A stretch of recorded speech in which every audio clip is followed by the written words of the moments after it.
ধন্যবাদ, সাথে দণ্ডবোধ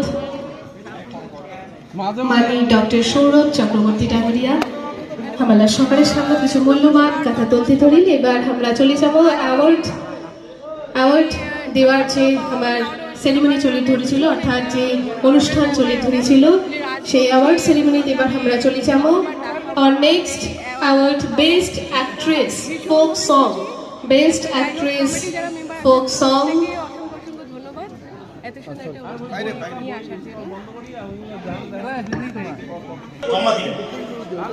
এবং এটা একটা ঐতিহাসিক উৎসব হওয়ার হচ্ছে সবাই সহযোগিতা করবেন।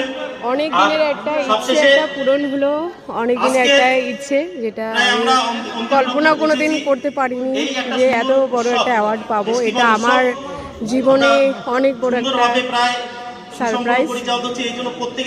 কমিটির প্রত্যেকটি মেম্বারকে অসংখ্য ধন্যবাদ এত ভালোবাসা